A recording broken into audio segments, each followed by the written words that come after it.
Southwestern Utah is known for having some of the most fun and greatest trails in the American West. It's a place filled with scenery, history, and amazing landscapes. But what happens if you want to visit this place, but you're not a built off-road rig and you don't really want to do trails like Double Sammy or the Maze? Don't worry. Southwestern Utah has trails for everyone, including stock vehicles like Subarus and crossovers, and of course, stock trucks. I'm gonna share with you some of our favorite places that we have been that we believe that you'd enjoy too if you're ever in the area. Of course, please remember with any of the trails that we list that these are all subject to weather conditions and trail erosion. For the first part of this video, we are gonna cover your family style SUVs like the Chevy Equinox or the Ford Escape. So this is for your standard all-wheel drive vehicles. First on our list, and I'm sure you've heard of it, is Torquerville Falls. Torquerville Falls is an easy trail that is marked by an amazing set of waterfalls on Laverkin Creek.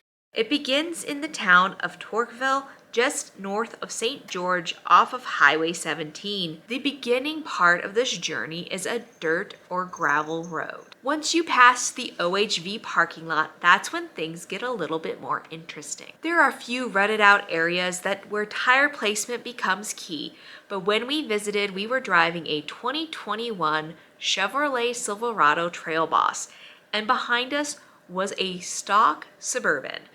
Nothing special, and they made every obstacle just fine. Of course, why you take this trail is for that gem at the end. In the summer months, a lot of people like to swim, and it's a great place to cool off. If you continue on the trail past the falls, that would no longer be recommended for stock SUVs. In perfect honesty, this is one of those trails that is great all year round, even if you don't plan on swimming.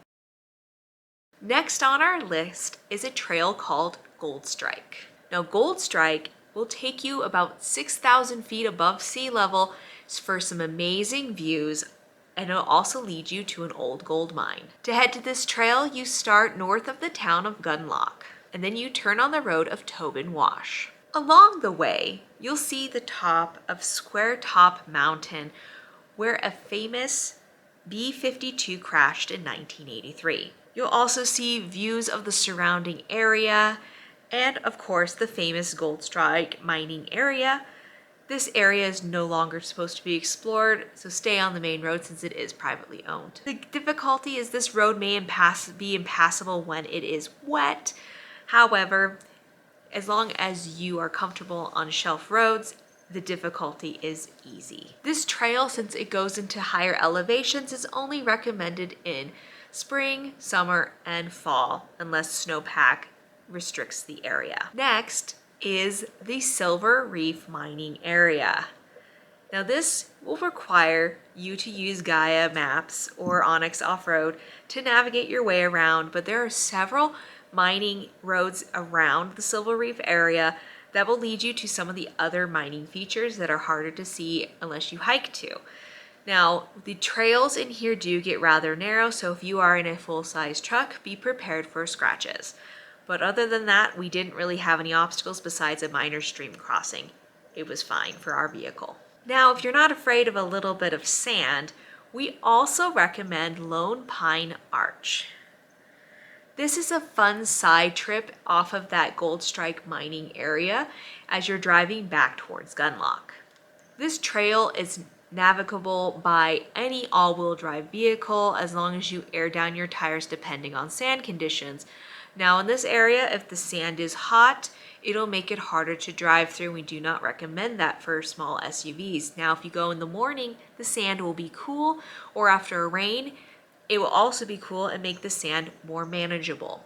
Now, this is not too far in, so if you feel like your vehicle is not doing very well, you could probably hike the short distance to go see the arch.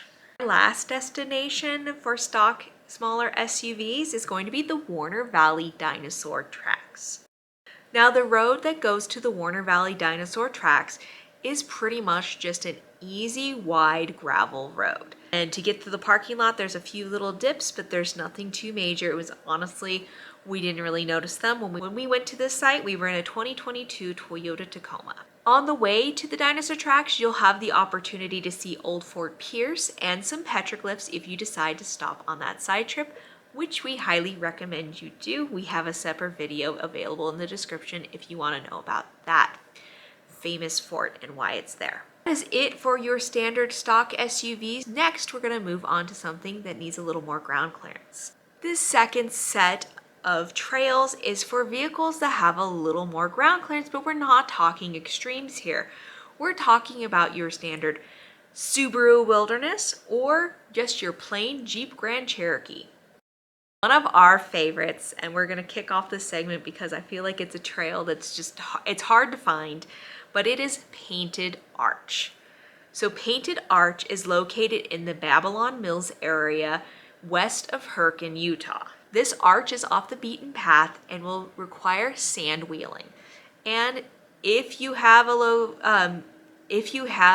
four-wheel low, we do recommend that for this trip, but if not, you're just gonna wanna go early in the morning before the sand gets too hot. Located near Babylon Arch Trail, take 900 north and then turn north until you see the start of the trail. These signs, there's no signs out there, so it's pretty much how we found is we used Gaia Maps and marked where it is and found the trail that connected to that arch. This trail is forever changing, and so the challenges may be there or the challenges may not be there depending on weather conditions. But that's kind of part of the fun, right? When we took the trail, it was in the afternoon and it was rather warm, making the sand more difficult to manage. But if you focus, know your vehicle's limits, at the end of this trail, you'll find a cute little arch right off the side of the road. In the same area, another one of our favorites is the trail to Babylon Arch. Now, to reach Babylon Arch, you will have to do a hike, but the trail getting there is half the fun. This is an iconic area that's a must-do for any off-roader who is in the Hurricane area. If you're looking for some history, some sand wheeling, and maybe a little bit of hiking, this is the area for you. To start the trail, start off of I-15 and take 900 north to the south. Like other trails in the region, this trail can be easy or hard depending on sand conditions. The hotter and drier it is, the harder the trail is. And I'm sure if you've ever watched Matt's Off-Road Recovery, you've seen those little cars get pulled out of the sand. And that is where this area is. We recommend doing this trail in spring or fall due to the heat and there is no shade. But honestly, it's fun. You're gonna wanna have a decent approach angle for some of this stuff. But honestly, I'm pretty sure a Subaru Wilderness would be fine as long as you take some of those dips at an angle. The next trail we're gonna recommend tends to be a little bit of a controversy on whose channel you watch. Matt's Off-Road Recovery has featured this trail many times and they've called it treacherous and even dangerous and no longer recommended. We have a different opinion.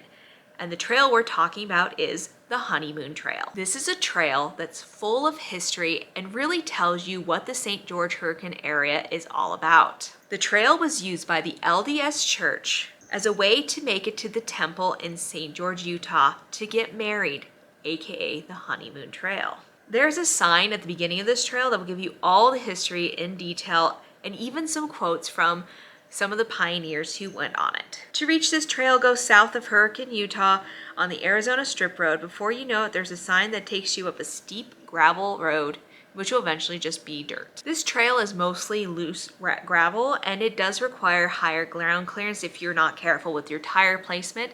We did scrape our Tacoma once or twice as we were going up the Shelf Road to the most dangerous part of the Shelf Road, which is a little bit off camber.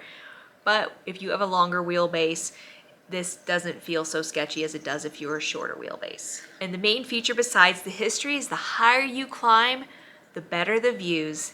And by the end of it, the views are amazing, especially if you decide to take the offshoot to Molly's Nipple, which leads to amazing views of the Hurricane area. The next trail we're gonna cover is called the Radio Towers. So the Radio Towers is actually an offshoot trail off of Torquerville Falls. So to reach this one, you're gonna just drive like you're going to a Torquerville Falls. And soon there will be a two-way section in the road, and one will take you to the left, which goes to the radio towers, and the other one goes to the right, which goes to Torquerville Falls. Once you get on the right, it's pretty much just a bumpy rocky road as you're driving up towards the radio towers. Now, why would you want to drive up towards the radio towers? Because there are amazing viewpoints and shows off the landscape in the area. So if you're into seeing some epic views, this is a must-do trail and you shouldn't miss it. Now, the last section we're going to cover today is for your high ground clearance vehicles with a low range. So we're talking about your standard Jeep Wrangler, Rubicons, your Gladiators, your Ford Rangers, and of course, your Toyota Tacomas. And to no one's surprise, the first trail we're going to recommend on here is the west side of Sand Hollow, otherwise known as Sand Hollow for Whimps, or the official name we were able to find is actually West Rim Lite. This area is honestly the perfect spot for off-road adventure, especially if you want to stretch your legs and have some more obstacles to deal with, but still have safety of cell phone signals should you have a problem off-road.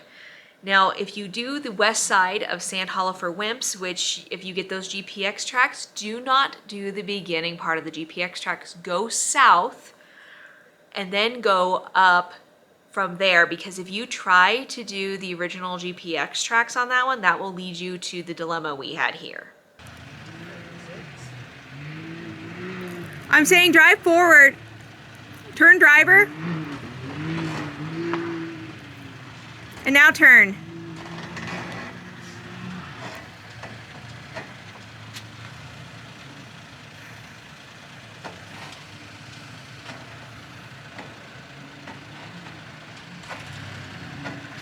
Okay, it's gonna come off the rock.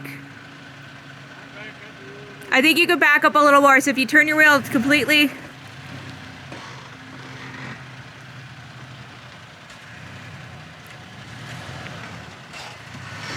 Yeah, that's gonna be better, I think.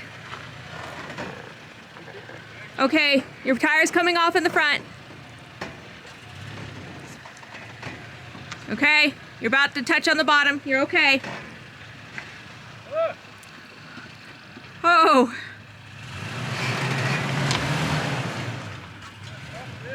That's not a fan of that.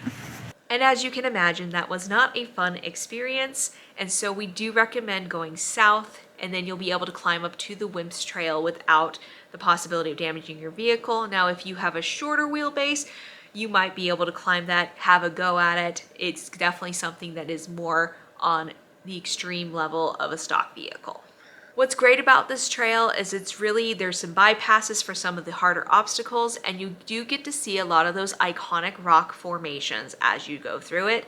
Honestly, you end this part at top of the world, and for us, it feels very short that they call this top of the world, considering we're from a higher elevation and we're like top of the world. It's like 13,000 feet at the San Juan, some of the San Juans, right?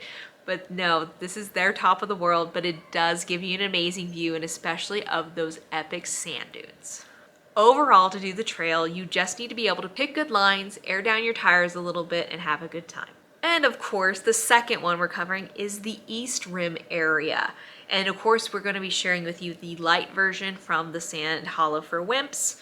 Now, if you don't want to cross the sand dunes, you can do this backwards and come back out that same way, because sometimes the sand dunes can be a little bit intimidating. We got stuck in them because the light was bad. So don't pull at us and don't get stuck at the sand dunes. But for the East Rim, it leads you to some more of those amazing rock formations, and you get some really nice views of the Arizona Strip. It's pretty much good tire placement like the rest of the trails, and honestly, it's a fun time and we do recommend it. You will be scraping if you're in a long bed Tacoma, but you know, it's totally worth it.